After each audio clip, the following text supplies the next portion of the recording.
Kaixo egunon, maiatzaren bata, zorionak Lazkaoko langile guztioi. Zuen eguna da, gure eguna da gaur, eta, ospakizuna berezi xamarra izango da, baina edozeinetan ere ospa dezagun. Eta prebentzio eta jarraipen batzordetik zer berri, aste honetan ere izan da bilera bat, bakarra, ez dago berritasun handirik, jada, eta erabaki zen gauza bakarra izan zen, 70 urtetik gorako lazkaotar guztiei maskara bana helaraztea, babeserako, eta beste ezer gutxi gehiago. Datorren astean izango da hurrengo bilera, eta berriro jarraituko dugu horren berri ematen. Eta horretaz gain, aste honetan, kezkatu gaituena edo pixka bat aztoratuta ibili gaituena beste gai bat izan da. Izan ere, udaletik merkatari eta ostalarientzako bilera bat deitu dute, eta bilera horretara guri deirik ez zitzegun iritsi, eta guk ere helarazi genuen, guk ere nahi genuke. Bilera horretara joan, kezkatuta gauden heinean, sektore horretan dagoen egoerarekin bereziki, eta ez horrekin bakarrik, beste hainbat sektore daukaten egoerarekin ere bai, baina zer esanik ez, Lazkaon, merkatari eta ostalari bizi dutena ere ez dela bat ere zuzena izango. Eskatu genuen bilera horretara joateko aukera eta betikoa edo ukatu egin ziguten. Eta Iñaki Estensoro zerari, berari ez, zuzenean egi esan behar bada, ez genekien nork bidali zuen mezua eta guri bidali zigun udal teknikariari bidali genion zera bat, gutun bat eskatuz, gero ark erantzun zigun ezin gintezkeela joan bilera horretara, hor ja Iñaki Estensoro zerak, zinegotziak erantzun zigun zuzenean, eta orduan ari nik erantzun nion gutuna irakurriko dizuet. Arratsalde on Iñaki, penaz onartu behar berriro ere elkarlan sanorik nahi ez izatea.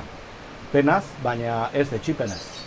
Lazkaorentzat mesederako dela uste dugun bitartean, haren erdiaren ordezkariontzat toki eske jarraituko diagu. Esan idan bai, ez gintuala ondoan nahi merkataritza eta ostalaritza mailaren bileretan lekua eskatu nianean. Oraingoan ordea, deia inork sinatzen ez zuenez, niri iritsin zaidan bertsioa behintzat, enekian mahai horren bilera zen edo udaleti deitzen zen besteren bat, COVID-19 uzten ari zaigun arrasto sakona arintze aldera, eta badezpada eskaera bideratu genian. Bestalde, alderdiak ez daudela konbidatuta diok mahaiaren bileretara, baina eskaera etzian alderdi batek egin, gureak ez behintzak, udalbatzako talde batek baizik, naiz oposiziokoa izan.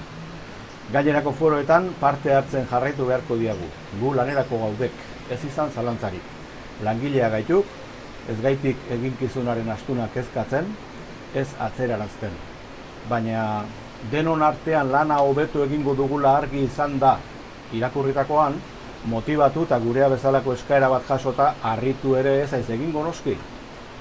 Eta hasitako hitzekin amaitzeko, penaz jaso diago erantzuna, bai, penaz.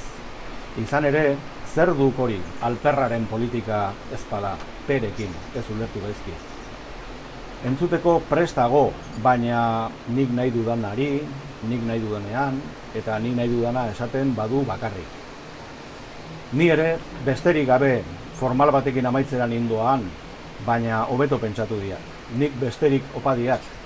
Izan dezahala, asteburu eder bat eureekin, goza ditzahala San Prudentzio berezi hauek, eta laster arte. Mai, sinatu nuen erantzun hau. Ez da honetan geratu, berak ere erantzun digu elkarlana egitekotan zintzoa nahi lukeela, nonbait ez gaitugu, jende zintzo ikusten, ez dakit nolakoak izan beharko dugun. Besterik ez, hau da Lazkaoko udalaren jarrera, hemengo ekonomia eta jarduera oro sustatzeko garaian. Laster arte.